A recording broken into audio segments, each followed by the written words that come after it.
अस्सलाम फ्रेंड्स, आज हम बनाने जा रहे हैं रंग ढंग कबाब बहुत ही इजी, डिलीशियस और क्विक रेसिपी के साथ।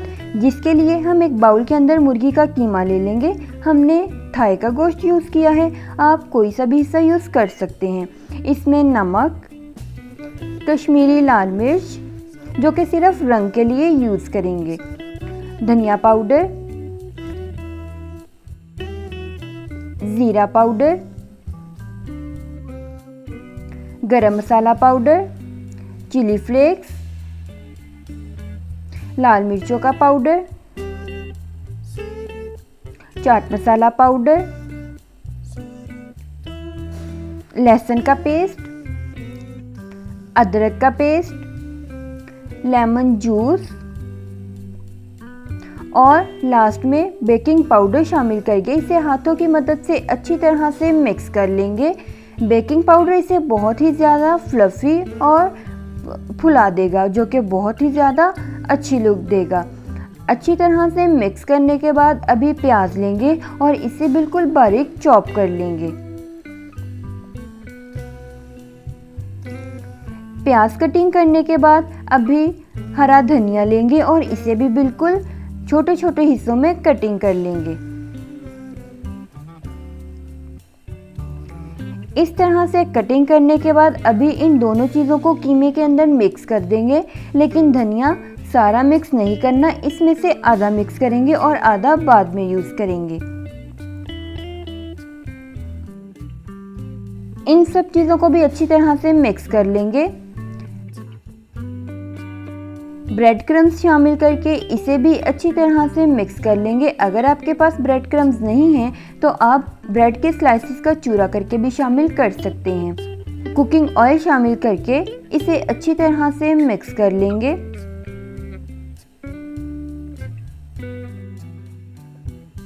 देखिए, हमने बहुत ही ज़्यादा मिक्स किया है। अभी चिकन का रेशा रेशा अलग होना शुरू हो चुका है। अभी ये बहुत ही अच्छी तरह से फ्राई होंगे और ज़बरदस्त सी बाइंडिंग आएगी। अभी एक पैन लेकर उसके अंदर थोड़ा सा कुकिंग ऑयल शामिल करके उसे गरम कर लेंगे। हाथों को ऑयल के साथ अच्छी तरह से ग्रीस कर लेंगे और फिर थोड़ा सा मिक्सचर लेकर कबाब का इस तरह से छोटे छोटे कबाब बनाते जाएंगे और पैन में शामिल करके इन्हें फ्राई करते जाएंगे। एक साथ ही नहीं बनाने, साथ साथ बनाएंगे और साथ साथ ही फ्राई करेंगे।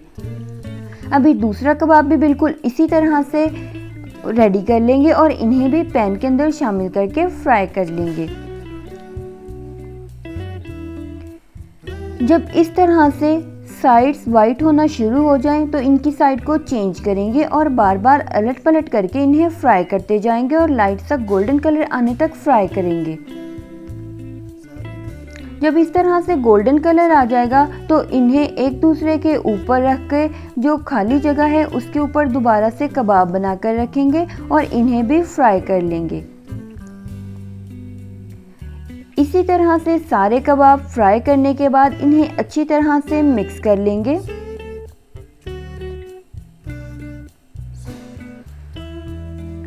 और फिर कवर करके 5 मिनट का रेस्ट देंगे मीडियम टू लो फ्लेम पर।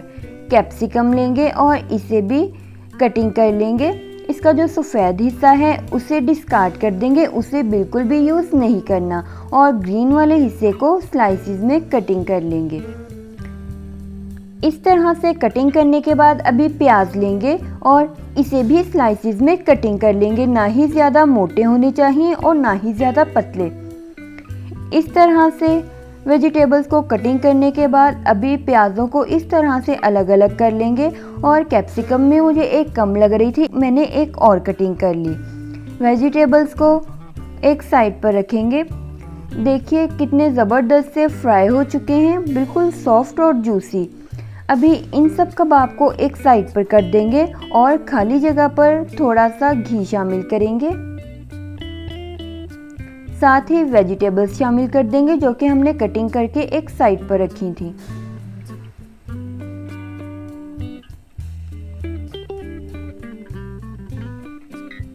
वेजिटेबल्स के साथ ही थोड़ा सा नमक, चाट मसाला पाउडर, काली मिर्चों का पाउडर, गरम मसाला पाउडर,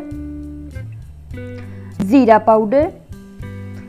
ज़ीरा पाउडर शामिल करके अच्छी तरह से मिक्स कर लेंगे। लेमन जूस शामिल कर देंगे और इसे स्टर फ्राई कर लेंगे। स्टर फ्राई करने के बाद अभी सब कबाब्स को इसके अंदर मिक्स कर लेंगे। अच्छी तरह से मिक्स करना है, अलट पलट कर फ्लेम को मीडियम पर रखना है। लास्ट में हरा धनिया शामिल करेंगे। फ्लेम को ऑफ करके इसे अच्छी तरह से मिक्स करेंगे और फिर डिश आउट करके सर्व करेंगे। हमारे मज़ेदार से बहुत ही इजी और डिलीशियस रंग ढंग कबाब रेडी हो चुके हैं, जो कि बहुत ही ज़्यादा डिलीशियस बनते हैं। उम्मीद करती हूँ मेरी आज की रेसिपी आपको पसंद आई होगी। अगर पसंद आई हो तो वीडियो को लाइक कीजिए, ज़्यादा से ज़्यादा शेयर कीजिए और मेरे चैनल को सब्सक्राइब कीजिए। अभी मिलेंगे अपनी नई रेसिपी के साथ, तब तक के लिए अल्लाह हाफिज़।